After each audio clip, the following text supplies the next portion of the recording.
네, 여러분 안녕하세요. 뉴스입니다. 어제 이낙연 최측근 남평호 전 비서실장이 대장동 최초 제보자는 나다라며 커밍아웃을 했습니다. 그러면서 덧붙인 말은 도덕적인 의혹이 있어서 제보를 했다. 그게 무슨 문제냐? 그걸 이낙연 대표에게 뒤집어 씌우는 것이야말로 적반하장이다 라는 그런 입장이었습니다. 왜 이 중요한 시점에 남평호 실장이 민감한 사안을 고백을 했을까를 생각을 해봤습니다. 그렇습니다. 이낙연은 더 이상 민주당에 미련이 없다는 것을 우회적으로 내비친 것이라 봅니다. 물론 남평호는 이낙연에게 보고하지 않았다라고 말을 하고 있지만 그걸 믿을 사람 과연 얼마나 될까요? 감사한 일이죠. 굳이 이재명 대표가 단합과 통합을 강조하면서 어떻게든 분열 사태를 막으려는 노력을 하지 않아도 본인들 스스로가 내가 당신 죽이려고 언론에 제보했어 라고 자백을 했으니 굳이 수고롭게 애쓸 필요성이 없어졌기 때문입니다. 한 친명계 의원은 묵묵한 참모 스타일인 남평호 전 실장이 혼자 판단을 해서 그런 제보를 했다는 것은 말도 안 되는 얘기다. 신당 창당 명분 쌓기용에 불과하다라는 평가를 했고, 또 다른 의원은 총선 앞 제보자라는 논란이 뜬금없다. 민주당 내부 갈등을 촉발시키려는 검찰의 책략이다라고 주장하기도 했습니다. 일리 있는 말이죠. 여튼 이재명 대표는 당 대표의 위치에서 끝까지 희망의 끈을 놓지 않겠다며 이낙연 전 대표께서 여러 말씀을 해주고 계시고 저도 계속 연락드리고 만나서 통합의 길을 갈 수 있도록 노력 중이다라는 말을 했고, 당대표실 관계자는 만남이 성사되고 탈당을 막을 때까지는 이 문제에 대해서 코멘트를 하지 않을 것이다 라고 말하기도 했습니다. 마지막까지 최선을 다하는 모습을 보여주겠다는 이재명 대표의 생각인 듯 보여집니다. 그러나 이미 분명하게 정답은 나와 있습니다. 이낙연의 가장 최측근이 내가 했다라고 자백을 했기 때문에 이거는 이재명 대표만의 문제가 아니라 민주당 지지자들이 용서할 수 없다는 것. 이로 인해 이낙연은 민주당에서 당장 나가야 한다는 것입니다. 거꾸로 이재명 대표의 최측근이 만약에 이낙연을 향해 저런 짓을 벌였다면 지금 어떤 일이 벌어지고 있을까를 생각해 보면 답은 간단합니다. 그렇기 때문에 더는 이낙연 따위에 신경 쓸 시간 없다라는 생각입니다. 오늘 김건희 특검법과 50억 클럽 특검법에 대한 표결이 예정이 돼 있습니다. 그래서일까요? 어제 MBC는 김건희 주가작 사건에 대해서 집중 조명을 했습니다. 주가작 일당에 대해서 이미 검찰 수사는 물론이고 1심 재판까지 10달 전에 마무리가 됐는데 왜 아직까지 김건희에 대해서만 수사가 이루어지지 않았느냐라는 그러한 보도였습니다. 1심 재판부의 판결문에도 무려 김건희의 이름이 37번이나 나오는데 정말 김건희의 주가적을 몰랐냐라는 것이 바로 MBC의 의구심이었습니다. 조중동은 언제쯤이나 이런 보도를 할까요? 그런 날이 오면 태평성대가 되는 날이겠지요. 하물며 어제 국힘당을 탈당과 함께 신당 창당을 선언을 했던 이준석마저도 기자회견을 통해 이런 말을 했죠. 선출되지 않은 누군가가 모든 유무영의 권력을 휘두르며 대한민국을 쥐락펴락하는 모습, 그 사람 앞에서 법과 상식마저 무력화되는 모습이 반복되는 것은 다시는 경험하고 싶지 않은 트라우마다. 탄핵을 겪으며 비선은 있고 비전은 없는 대한민국을 다시는 용납하지 않겠다고 다짐을 했다. 저는 잠시 보수 정당에 찾아왔던 찰나와드 같은 봄을 영원으로 만들어내지 못한 스스로를 다시 한번 반성을 한다.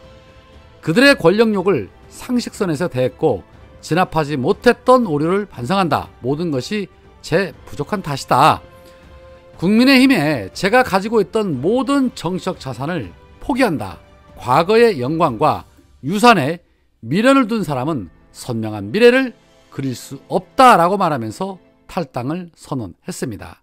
자, 이준석이 말하는 선출되지 않은 누군가가 모든 유무영의 권력을 휘두르며 대한민국을 쥐락펴락한다는 그 사람 누구겠습니까? 천공일까요? 아니면 뉴라이트일까요? 아니면 또 다른 비선일까요? 그렇습니다. 우리 모두가 다 알고 있는 바로 김건희를 지칭하는 것이라 봅니다.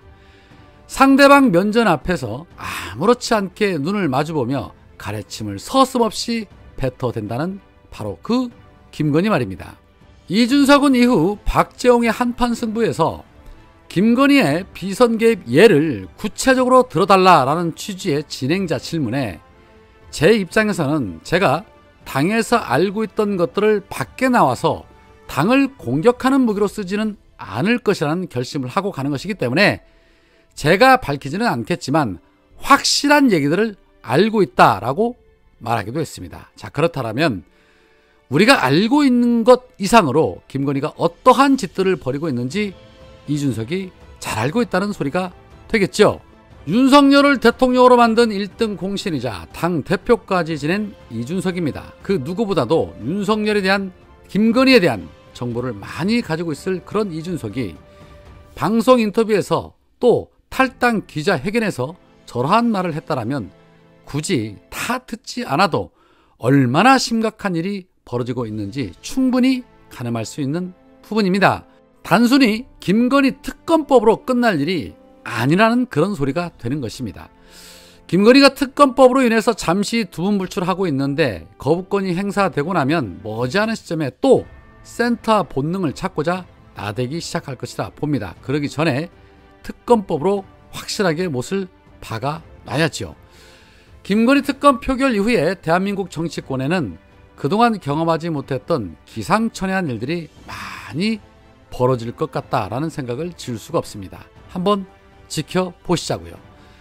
자, 한편 민주당은 내년 총선을 앞두고 공관위원장을 누구로 앉힐 것이냐에 촉각을 곤두세우고 있는데 현재 민주당이 검토하고 있는 후보군에 이명백 고려대 명예교수를 유력하게 검토 중인 것으로 알려지고 있습니다. 이 외에도 정근식 서울대 명예교수 그리고 강경화 전 장관도 거론이 되고 있다고 하는데 누가 되더라도 이러한저러한 잡음은 불가피할 것이지만 일단은 유력시 검토되고 있는 이명백 교수는 특정 팬덤에 휩쓸리는 계파 정치를 한국 정치의 양극화를 키우는 퇴행적 요소라고 꾸준히 비판을 해온 인물이자 2019년도에 조국 전 장관 논란 당시 한국일보에 보내온 기고문 광장민주주의 없는 광장정치에서도 파당적 광장정치는 파당 집단 간의 분열, 증오와 유혈적 대결로 내란 또는 내전을 초래할 수도 있다라고 지적한 인물이라고 합니다.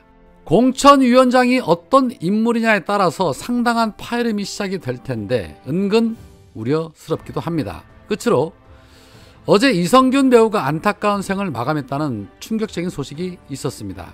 결국 마지막 선택을 하게 만든 가장 큰 이유는 무엇일까?